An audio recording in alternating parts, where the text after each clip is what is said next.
And welcome to the first podcast for 138 Miles. I'm Isaac Strohman, and we'll be covering the Hawkeyes today. I'm joined with fellow University of Iowa junior Brad Lindgren. Brad, welcome to the show. Oh, thanks for having me. It's a pleasure. Well, we're going to start off talking about last week when Iowa suffered a tough loss in Minneapolis, 22-21 to the Golden Gophers. Huge upset, as all you guys know. Marcus Coker actually starring in that game, rushing for 252 yards, but unfortunately the Hawks couldn't pull through in the clutch in the fourth quarter.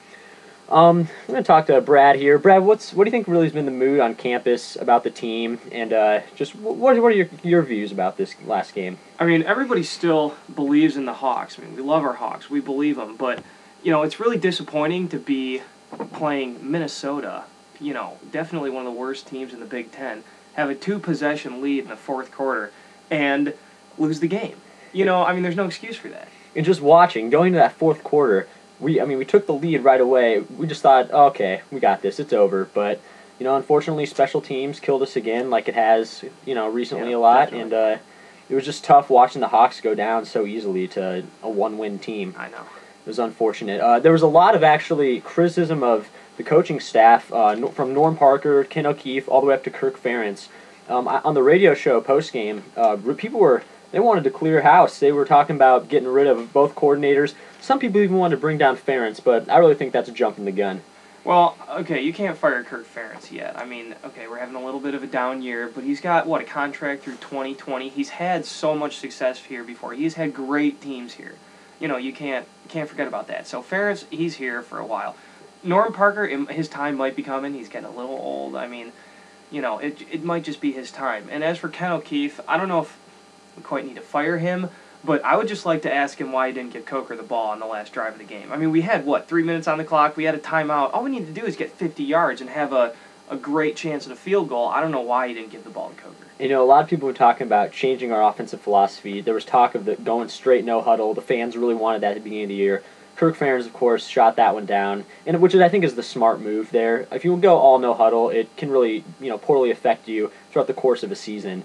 Dude, I don't know about that. The no huddle worked great for us. I think we should give it a try. We should come out against Michigan, maybe just no huddle, see what happens. Try it, 2 drives. If it doesn't work, we can huddle. See, I agree with maybe giving it a try, doing it the first drive to start the game strong. But as Ferentz said, if you're trying to play with a lead and you do the no huddle, that's going to come back to bite you. You waste no time, get no running game established, keep giving them more chances. But I do agree with you, coming out of the gate strong is important. But anyways, back to Ferentz. As many people might have seen by now, the state salary information just came out, I think it was 2 days ago. Kirk Ferentz, again, is the highest paid state employee. But I think that's for good reason. Ferentz, look what he's done since he got here. We have 3 straight bowl wins. He's had 8 winning seasons out of his 12 seasons here. And you know what? He won a BCS Bowl, lost another one.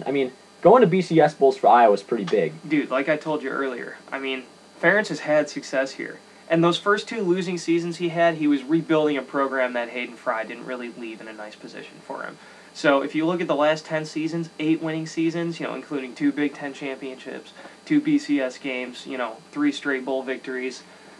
The guy's a good coach. He's a winner. We're just, doing a little bit of rebuilding right now. That's true. No reason to, freak out or jump ship on him or anything. I completely agree. And yes, Hayden Fry, of course, being the legend he was, right at the time before he left, the program was starting to have a couple losing seasons. Ferentz, of course, took it over to a transitional phase, and he's done so much good work now. Well, I think we've all kind of, simmered about the Minnesota loss, and we've thought about it for a week, but the point I think now is it's time to move on, and we're going to move on here to the next game. We moved on Sunday. We did. We lost the game, we moved on. We're focused on beating Michigan now. And speaking of Michigan, let's start talking about them. This is going to be a big task for Iowa. 2 Michigan teams coming into Kinnick Stadium. Of course, like we've been discussing, we're 5-0 at home.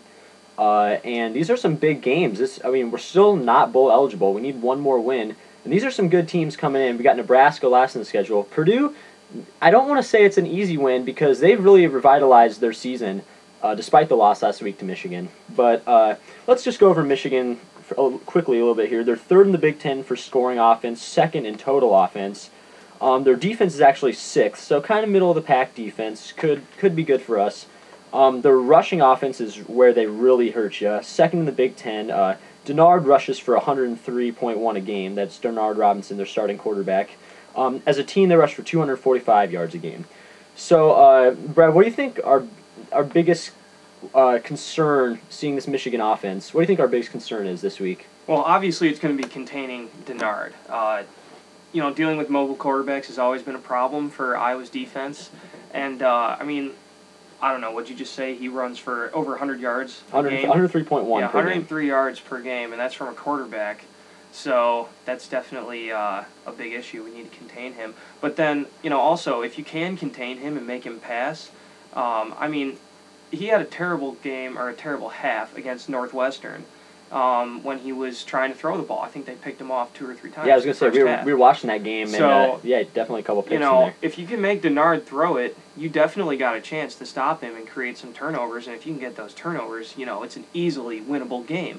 But that is all if you can contain him, because if you let him run wild, you're in trouble. And that will be a task for the Hawkeye defense, which, frankly, is not very good, ranking 9th in total D in the Big Ten. What was that stat you just looked up before the show, Brad, about their pass defense, Iowa's pass defense? Well, Iowa right now, in terms of pass defense, is last in the Big Ten, which is not really where you want to be. Right now, the pass defense is giving up 239 yards per game. Wow. So that's definitely something that needs to be improved. And I kind of find that a little surprising. I know we got 2 new safeties this year, but we've got 2 cornerbacks coming back from last year, experienced under their belt. Prater coming in with a big hype this year. That stat really surprises me, frankly, with the pass defense. Yeah, well, it just goes back to this bend but don't break defensive philosophy. We'll give up our fair share of yards. You're going to complete a good number of passes against us, but if we get that turnover, which we're banking on, we're going to stop you. It's all about turnovers. And something to look for, not to mention turnovers, we have big play capabilities in our secondary. Though they may give up a lot of yards, Micah Hyde, that guy's got big play written all over him. If Micah Hyde can get his hands on the ball, he might just run it back. And, there's a good chance he'll run it all the way to the Exactly. house. And Prater, he's made some plays, known to make some plays. Yeah. Tanner Miller had that big pick earlier this year against Northwestern. So hopefully they can, win in the turnover margin, and hopefully that'll lead to us stopping them. Let's go on the flip side and talk about Iowa's offense matching up against Michigan's defense. Now, like I said, Michigan's defense, kind of middle of the pack D, but I want to talk about Marcus Coker here. He's averaging 121 yards a game. Of course, he broke out last game. What do you see Coker doing against Michigan's defense? Well, Coker's going to get a lot of carries against Michigan's defense. Coker, like you said, he had 252 yards last week. You got to respect that performance. Got to give the man the ball. Give him a chance to run it. He hasn't fumbled a lot recently, which is a big improvement from the end of last year and the beginning of this year. Definitely. So I don't see why Marcus Coker wouldn't be a big part of our game plan. And another thing, too, Coker actually first in the Big Ten in rushing yards per game. That's ahead of Rex Burkhead, ahead of Edwin Baker out of Michigan State. There's a lot of good running backs in this league. Silas Red from Penn State hurt us earlier in the year. But Coker's topping them all, which is pretty impressive. And then looking over to Vandenberg, last game, he kind of had this tough stretch in the fourth quarter during that the very end. We were trying to come back. We had 4 straight passes, couldn't do anything. But Vandenberg typically puts up good stats. We're 3rd in the Big Ten in pass offense, 243 yards a game. Pretty much all that being Vandenberg. Do you think Vandenberg has a good chance this week to kind of bounce back at home? Oh, I definitely think he's got a great chance. If you look at Iowa's records this year, we're 5-0 at home and we're 0-3 on the road. James Vandenberg clearly is much better at home. And not only that, but if you look at the defense for Michigan, they have a solid line. They have a lot of seniors on their line. But they're starting 2 freshmen at linebacker, and they're matching up a freshman against Marvin McNutt. So I think, that kind of has disaster written all over it for them, because definitely. James Vandenberg, man, he loves Marvin McNutt. Oh, that's the go-to guy for sure. That's totally go-to guy. You get him matched up against a freshman, Marvin McNutt, oh man, he might just destroy that guy. Well, look at the matchup he had against, I think it was Indiana. What he scored? 3 touchdowns that game? Touchdowns. That guy, he dominated that one guy. They're trying to put him in single coverage the whole game, and you've seen what he can do against a mismatch. Yeah. They can double cover, McNutt if they want to. That's just going to open up somebody else. It's going to open up room for, a tight end to sneak in there, or maybe Cavante to maybe make some plays. Yeah, and don't forget Keenan is back. Keenan Davis back off injury this week, so he'll definitely be helping out that pass game too. So let's see. I think let's move on to predictions here. let's see. It's Iowa comes in the underdog. They sometimes do well like that. I mean, the thing you can count on for Iowa is they're not going to get blown out. I mean, the last few years they've rarely gotten blown out. But Michigan clearly the favorite here, Brad. What's your prediction for this game? Well, Michigan, I looked this up this morning. Michigan is a favorite by 3.5 points. Okay, so, we have a chance in this game. This game's not over. It's got to be played. I mean, it's going to be a high-scoring game. Our defense is kind of weak. Their defense is kind of weak. We both have explosive offenses. So there's going to be a lot of points in this game.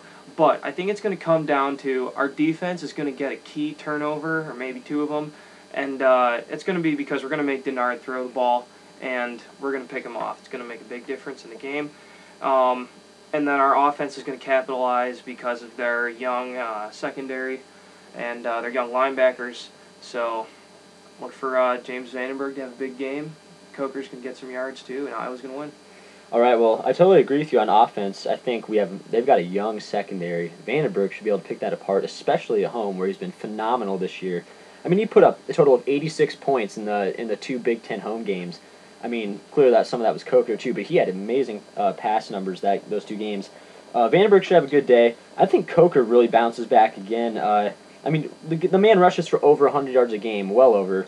I look for them to establish the run. The thing is, I'm not so sure about our defense stopping or containing Denard Robinson. Sure, once he gets to throwing, that creates problems for Michigan at times, but the problem is getting him to throw. We're going to either have to take a lead or we're going to have to play the best game we've played as far as rush defense the whole game. What I think is going to happen, I bet Robinson, has his way at the beginning, but I do think there comes a time in the game you've got to throw. And I think that'll happen. I think, like you said, I think we got a really good potential for turnovers. And I bet Iowa makes pretty good turnover or 2, and comes out on top in this one. I think the offense, both like you said, there's gonna be some fireworks on offense. As far as the score, I would say Iowa maybe 30-35 range. Michigan maybe roughly 28 in there. Right. But yeah, I'm thinking Iowa's gonna come out on top too, despite being undermatched. Brad, you got any last words for us on this? No, I think I'm good. All right, we're going to wrap it up here. Thanks for listening, guys. This is the first podcast here on 138 miles, and expect more to come. But go Hawks on Iowa, and let's get a win in Kinnick on Saturday.